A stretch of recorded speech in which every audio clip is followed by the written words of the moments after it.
이 시간에 히브리서 13장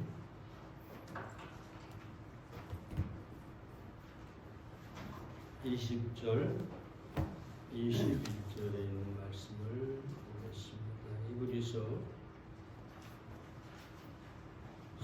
13장 20절, 21절입니다.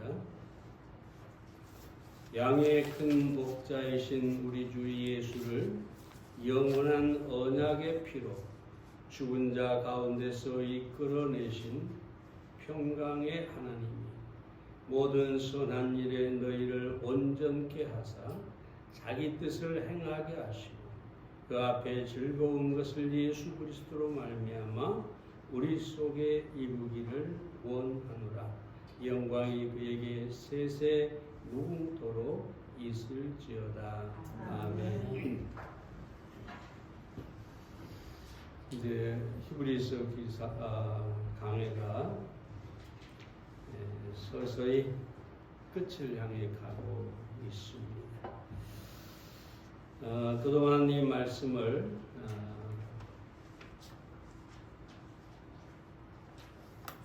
보도록 인도해 주신 하나님께 감사를 드리고 또 말씀을 경청해 주신 우리 성도님들께도 감사를 드립니다.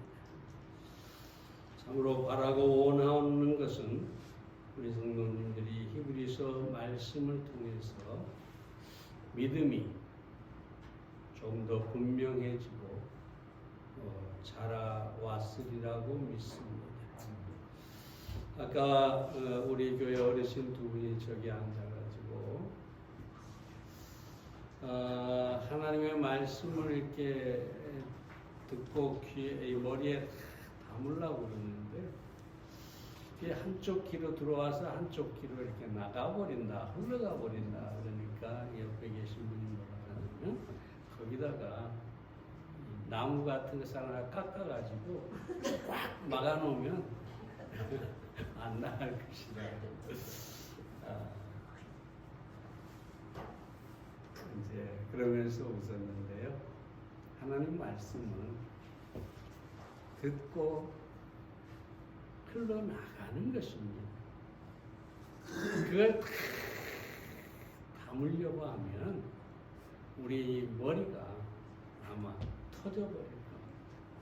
그래서 잊게 하신 하나님, 들은 것을 다 기억하지 못하게 하시고 잊게 하신 하나님, 감사해야 하는 것이죠.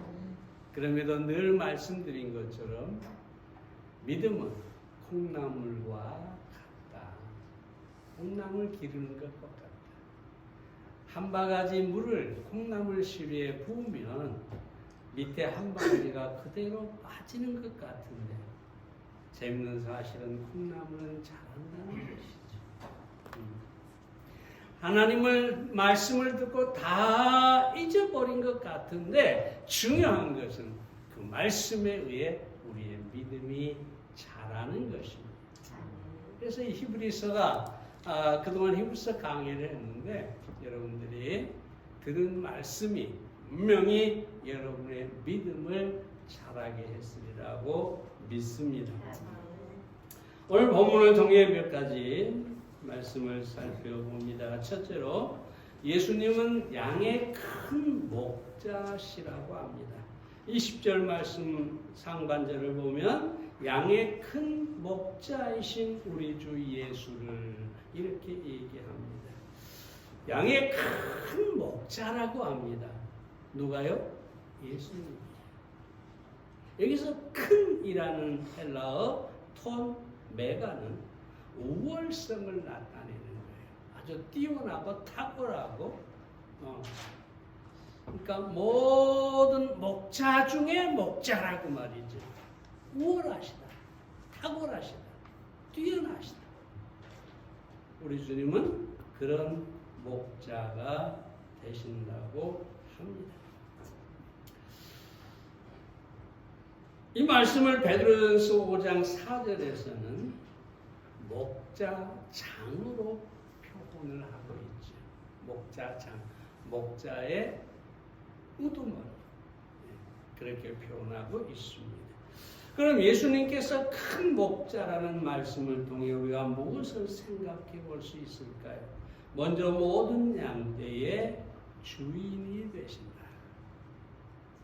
양을 먹이고 인도하는 모든 목자가 다 양떼의 주인이 아니라는 거죠. 많은 양떼를 거느린 부자들은 양을 돌볼 싹꾼들, 그러니까 싹쓸 주고 일꾼을 고용해서 그들로 하여금 양을 치게 하는 것입니다.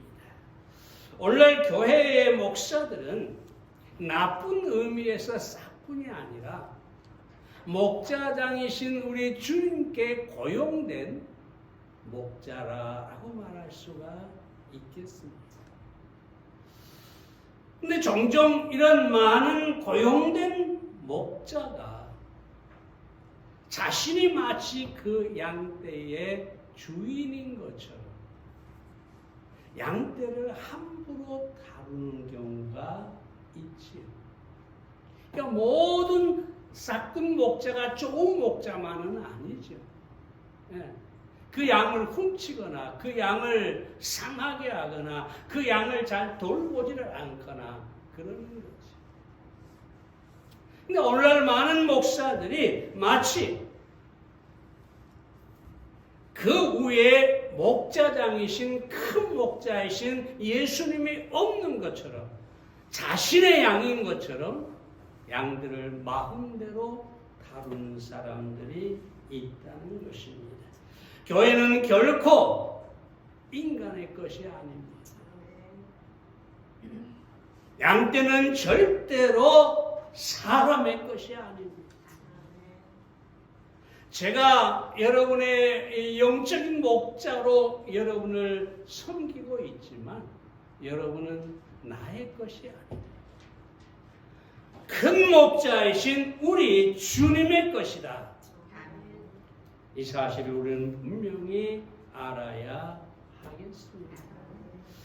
그렇다고 해서 여러분이 참 목자, 큰 목자도 아닌 주인도 아닌 사람이 왜 나한테 이러나 저러나 하느냐, 그래서는 안 되겠죠. 주님께서, 큰 목자께서 양을 맡기셨기 때문에 그 양떼는 그 목자에게 순종해야 하는 것입니다. 물론 그 목자가 양떼를 바르게 인도할 때, 양떼를 사랑하고 양떼를 위해 기도하고 양떼를 잘 이끌어갈 때, 잘 먹일 때 순종해야 되는 것입니다. 다음으로 예수님이 큰 목자라는 것은 예수님께서 선한 목자이시기 때문입니다. 우리가 요한복음 10장에 보면 잘 알지만 예수님께서 나는 선한 목자라 그렇게 말씀하고 있습니다. 자, 그럼 이 선한 목자는 어떤 목자냐? 양을 개인적으로 압니다. 요한복음 10장 3절에 보면 그가 자기 양의 이름을 각각 불러. 여러분, 양을 보면 우리는 목자가 아니니까 양을 보면 다 비슷비슷하잖아요. 까만 거 까맣고 하얀 건 하얗고 점박이는 점박이 같고 잘 구별하기 어렵잖아요. 교회 시간이 가면 우리 손흥민을 향해서 그 토트넘의 선수 하나가 그 토트넘 직접 얘기한 게 아니라 어떤 기자가 물으니까 한국 사람은 다 손흥민 같이 생겼다. 그러니까 한국 사람은 다 비슷비슷 다 똑같이 생겼다. 근데 이게 인종차별이어가지고 지금 난리가 났답니다. 근데 나는 이해를 해요. 왜? 서양 사람이 보면 동양 사람은 비슷비슷해요. 우리도 서양 사람을 보면 비슷비슷해요. 더구나 양을 보면 거의 비슷비슷해요. 그런데 이 양을 목자는 그 이름을 각각 개인적으로 알고 불러낸다는 것이지. 우리 주님이 우리의 모든 각 사람을 개인적으로 아시고 우리의 이름도 아시고 우리의 개인적인 모든 것을 그분이 아신다는 것입니다. 얼마나 놀라운 은혜입니까? 잘 알지만 누가복음 19장에서 수많은 무리가 예수님을 에워싸고 있는데 삭개오가 예수님을 보고 싶은 마음이 너무 간절해서 거기다 키도 적어서 볼 수가 없으니까 뽕나무 위로 올라가서 예수님을 보죠. 한 번도 만난 적이 없어요. 예수님과 삭개오는. 그런데 그 뽕나무 밑에 오시더니 삭개오야 내려오너라. 삭개오가 뽕나무에서 안 떨어진 게 다행이죠. 얼마나 놀랬겠어요. 한 번도 뵌 적이 없는 예수님께서 자신의 이름을 부르면서 내가 오늘 네 집에 유하여야 하겠다. 여러분, 삭개오에게 그것은 큰 은혜입니다. 우리 주님이 나를 아십니다. 믿습니까? 내 이름도 아시고 내 건강도 아시고 내 형편도 아시고 나의 아픔도 아시고 나의 기쁨도 아시고 모든 것을 아시는 바로 그분이 큰 목자, 우리에게 선한 목자가 되십니다. 뿐만 아니라 이 선한 목자는 양에게 풍성한 꼴을 먹입니다. 요한복음 10장 9절에 보면 들어가며 나오며 꼴을 얻으리라. 목자가 양 무리의 입구에 서서 그 문에 서서 들어가며 나오는 그 양들에게 꼴을 나누어 준다는 거죠. 그러면 이 양무리에 있는 그 양들은 그날 밤 배고플 수가 없죠. 만족 가운데서, 배부름 가운데서 그저 행복하게 평안하게 그 양무리에서 그날 밤을 보낼 수가 있다는 것. 우리 주님은 우리에게 풍성한 꼴을 주시는 분이십니다. 다윗은 시편 23편에서 부족함이 없으리로다 그렇게 말하는데 이 시편 23편을 잘 읽어보면 골짜기를 통과할 때도 있고 근데 중요한 사실은 부족함이 없으리로다 라고 합니다. 여러분, 우리 주님은 우리에게 선한 목자가 되시고 우리를 위해서 풍성한 꼴로 먹여주시는 분이심을 아시고 믿으시기 바랍니다. 뿐만 아니라 선한 목자는 양들을 끝까지 지켜주시죠. 요한복음 10장에 선한 목자가 양을 지키는 두 가지가 나와 있는데 먼저는 밤이 되면 양의 문이 된다고 하죠. 이 말씀은 자주 설명을 들어서 아시죠? 9절에 보면 내가 문이니라고 합니다. 들판에 있는 양 우리의 문이 없어요. 양이 들어가고 나가는 그 문에 문짝이 없어요. 가림막도 없어요. 아무것도 없어요. 그런데 밤이 되면 목자가 그 입구에 가로로 누워서 이 끝에서 저 끝까지 가로로 누워서 스스로 문이 되시는 거죠. 예수님이 문이 되신 이상 아무도 그 우리 안으로 양을 해치기 위해서 들어올 수가 없죠. 그러나 우리 주님은 큰 목자고 하나님이시기 때문에 우리 주님이 문이 되신 곳에 어떤 도적도 어떤 상하게 하는 것도 들어올 수가 없다는 사실을 우리는 알아야 되겠습니다. 11절에서 또 보면 뭐라고 하냐면 목숨을 양을 위하여 목숨을 버리거니와 라고 합니다. 예수님께서 양떼를 위하여 자기의 목숨을 버린다. 이것 또한 지킴이라고 할 수가 있겠습니다. 예수님께서 조금 후에 말씀드리겠지만 십자가를 지시고 우리를 구원하시고 우리를 끝까지 지키시는 분이라는 사실을 성경은 계속해서 말하고 있습니다. 그러므로 예수님께서 우리를 보호하시니 절대로 두려워할 필요가 없을 것입니다. 믿고 모든 것을 맡기는 여러분이 되시기를 바랍니다. 다음으로 큰 목자는 평가를 하신다는 겁니다. 양떼를 기르는 작은 목자들을 평가합니다. 큰 목자는 양떼를 맡겨두고 니들 마음대로 해라가 아니라 언젠가 반드시 결산할 때가 있다. 양들이 야이었는지 양들이 새끼를 잘 낳았는지 양들에 대해서 그 목자에게 평가를 할 것이다. 상대로 결국은 그 양떼를 어떻게 길렀느냐에 따라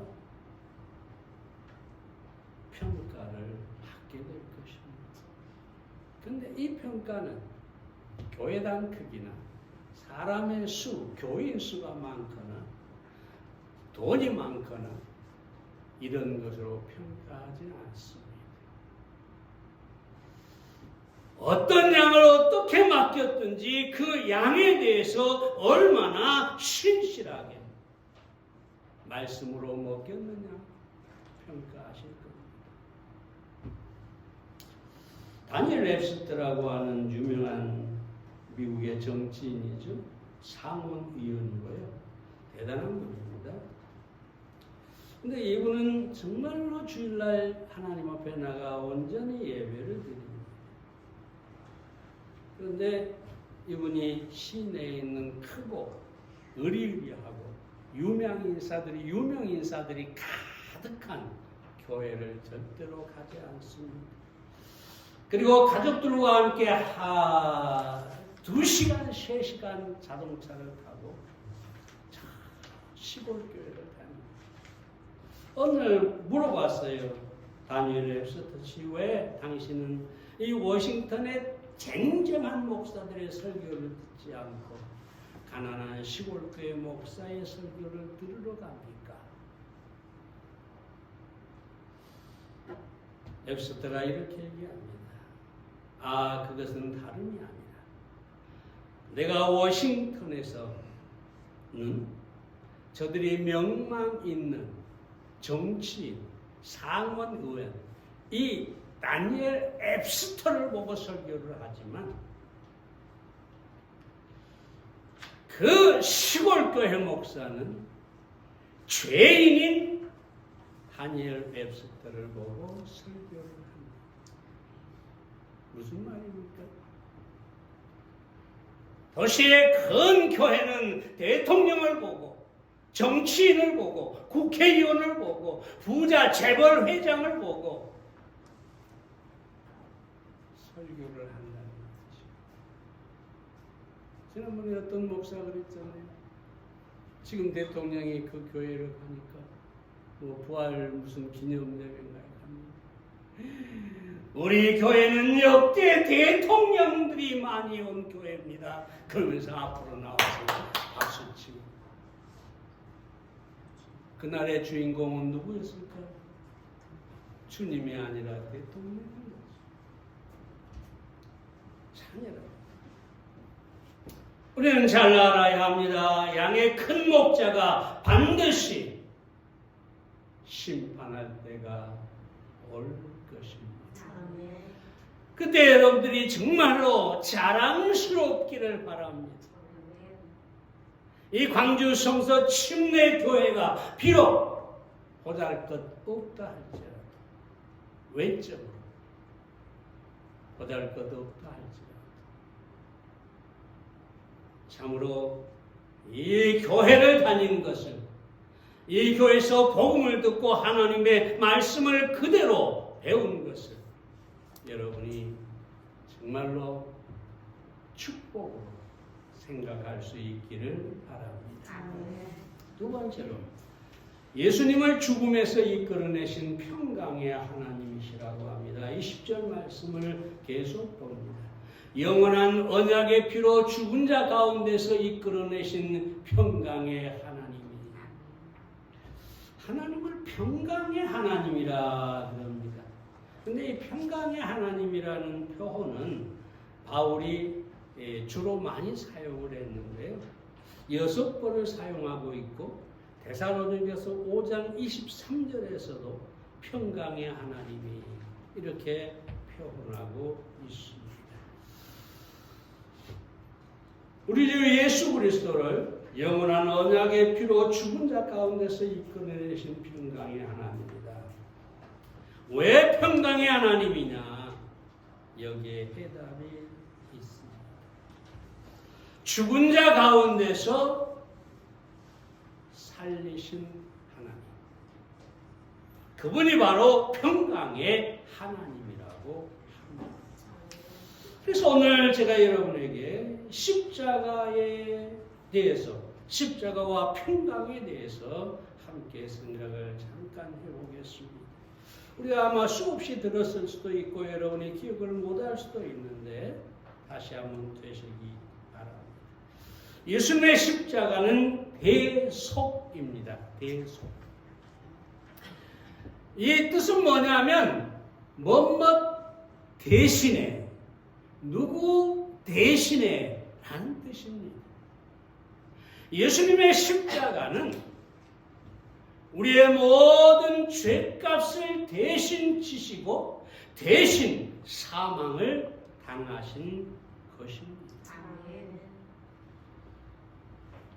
우리의 죄를 위해 단번에 영원히 죄값을 지불했기 때문에 하나님은 우리에게 진노하시거나 우리에게 형벌을 가하시거나 그런 하나님이 아니죠. 이미 모든 죄값을 대신해서 예수님이 죽으셨기 때문에 우리에게 하나님은 죄값을 요구하는 두려운 하나님이 아니라 평강의 하나님이십니다. 뿐만 아니라 예수님의 십자가는 구속입니다. 구속. 이 구속이라는 말은 시장에서 값을 주고 물건 또는 노예를 산다는 뜻입니다. 시장에 여기 노예가 있어요. 그는 주인에게 속해서 온갖 고난을 당하게 되죠. 그런데 그 노예를 값을 지불하고 사주었다라는 뜻이 구속이라는 뜻입니다. 우리는 죄의 노예고 마귀의 노예고 우리는 본래 자유한 사람이 아니었죠. 근데 예수님께서 십자가를 지신 것은 뭐냐? 바로 노예가 된 우리의 값을 대신 지불하셨다는 거죠. 그래서 십자가와 그 보혈은 우리를 구속하기 위해 지불하신 값이라고 할 수 있습니다. 그래서 우리는 이제 자유롭게 되었어요. 그래서 평강의 하나님이신 것입니다. 뿐만 아니라 예수님의 십자가는 화목입니다. 화목은 죄송합니다. 영어로 말합니다. To make change라는 말이에요. 이 말은 뭐냐? 바꾸었다.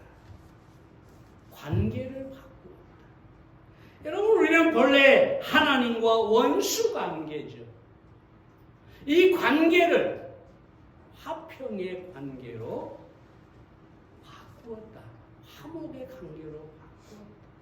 전에는 원수였는데 이제는 하나님과 내가 화목하게 됐다. 우리는 예수님의 십자가 때문에 하나님의 아들이 되고 하나님의 자녀가 되고 하나님과 예수님과 친구가 되었어요. 예수님 뭐라 합니까? 너희는 다시는 너희를 종이라 하지 않고 친구라 하였노라. 관계가 바뀌어진 거죠. 무엇 때문에? 십자가 때문에. 예수님의 십자가로 말미암아 원수된 하나님과 우리가 자녀가 관계가 되고 예수님과 친구 관계가 되고 그래서 우리에게 하나님은 평강의 하나님이십니다. 두려움의 하나님이 아니에요. 평강의 하나님이십니다. 뿐만 아니라 예수님의 십자가는 화목입니다. 화목했죠. 예수님의 십자가는 화해입니다. 화목과 화해가 약간 다른데요. 이 화해는 달램, 진정시킴, 가라앉힘이라는 뜻입니다. 하나님께서 죄인을 바라볼 때 그리고 죄를 바라볼 때 그 거룩하심 때문에 진노하게 되죠. 화가 나게 되죠. 네? 화가 나게 돼요. 근데 이 화난 이 진노를 가라앉혀버렸다. 완전히 가라앉혀버렸다. 뭐가요? 십자가. 예수님께서 십자가에서 피를 흘림으로 말미암아 하나님께서 만족해냈다는 거예요. 죄값이 지불되지 않을 때는 진노하시는데 죄가 지불되니까 진정이 되고 하나님의 마음이 달램을 입었다. 가라앉았다. 그래서 평강의 하나님이십니다. 뿐만 아니라 예수님의 십자가는 속죄입니다. 속죄는 to cover, 덮는다는 뜻입니다. 덮어버려요. 만약에 우리가 예수님 앞에 하나님 앞에 나갔을 때 하나님께서 우리의 죄를 있는 그대로 다 보실 수 있다면 하나님은 진노하시겠죠. 그런데 하나님께서 우리를 바라보실 때 모든 죄가 예수님의 피로 완전하게 덮여져 버렸어요.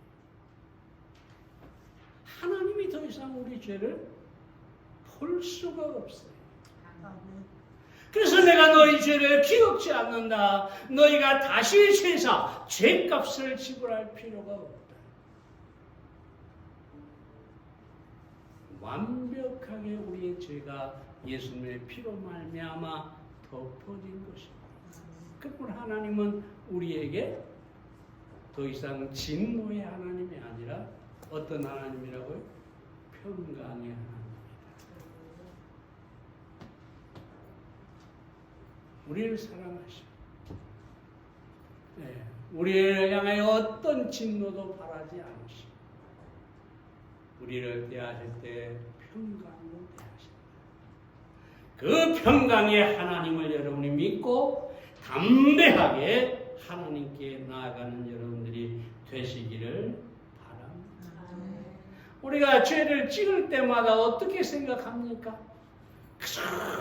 이 죄 때문에 하나님이 진노하면 어떨까? 하나님이 벌을 주면 어떨까? 그저 두렵고 떨리는 마음으로 가득하게 되잖아요. 근데 만약에 우리가 그 죄를 자백하는 순간에 우리의 죄에 대한 하나님의 진노는 완전히 사라져버리고 우리를 향해서 평강으로 우리를 대하신다는 사실을 여러분이 아시고 믿고 언제든지 담대하게 하나님 앞에 나가시기를 바랍니다. 마지막 세 번째로 간단히 말씀드립니다. 모든 선한 일에 온전케 하시는 하나님이시라고 합니다. 21절 봅니다. 모든 선한 일에 너희를 온전케 하사 자기 뜻을 행하게 하시고 그 앞에 즐거운 것을 예수 그리스도로 말미암아 우리 속에 이루기를 원하노라. 여기서 세 가지를 기원합니다. 유리스 기자는 먼저 모든 선한 일에 온전케 해달라고 합니다. 이 온전이라는 말은 구비하다라는 뜻입니다. 다 갖춰놓다. 그러니까 우리가 선한 일을 행하기에 구비된 사람, 갖춰진 사람이 되기를 원하고 있다는 거죠. 우리는 영적으로나 인격적으로나 또 여러 가지 부족한 것이 많죠. 그래서 히브리서 기자는 우리가 그런 모든 구비되지 않는 것에서 완벽하게 구비되는, 거기서 선을 행하기에 구비된 그런 사람이 되라고 말하고 있는 것이죠. 또 하나는 하나님의 뜻을 행하기를 바라고 있습니다. 자기의 뜻을 행하게 하시고, 우리는 선한 일에 구비될 뿐만 아니라 무엇보다도 선한 것 중에서도 가장 선한 것은 하나님의 뜻을 이루는 것입니다. 하나님의 뜻을 행하는 것이 최고의 선입니다. 왜 십자가가 최고의 선일까요? 그것이 하나님의 뜻이요. 예수님께서 그 하나님의 뜻대로 자기의 생명을 주셨기 때문입니다. 우리가 하나님의 뜻을 가장 먼저 둘 때 그것이 최선의 선한 일이다라고 할 수가 있습니다. 마지막으로 앞에 있는 즐거운 것을 우리 안에 이루게 해달라고 하죠. 여기 앞에 있는 즐거운 것은 뭐냐? 어느 날 갑자기 돈벼락을 맞으면 즐거울까요? 네? 참 어려운 일이 확 풀려가지고 잘 형통하게 되는 게 즐거운 것일까요? 네? 내가 아팠는데 네? 어느 날 갑자기 기적처럼 병이 나은 것이 즐거운 걸까요? 물론 다 즐거운 일이죠. 그러나 여기서 말하는 즐거움은 그것이 아니라 우리 안에 예수 그리스도의 형상이 이루어지는 것을 즐거운 것이라고 합니다. 여러분, 우리는 잘 생각하지 않아서 그런데 만약에 우리 안에 예수님의 형상이 온전히 이루어진다고 해보세요. 네? 여러분, 예수님은 그 생을 살면서 여러 가지 핍박도 받고 비난도 받고 여러 가지 어려운 가난한 일도 당하고 하셨지만 예수님이 불행하셨을까요? 눈물을 펑펑 흘리셨을까요? 너무 괴로워서? 아니죠. 예수님은 모든 환경을 초월하여 행복하신 분입니다. 그 안에 기쁨을 잃어본 적이 없는 분이십니다. 그 예수님의 형상이 우리 안에 이루어지면 마찬가지로 그것이 우리에게 가장 큰 즐거움이 되는 것입니다.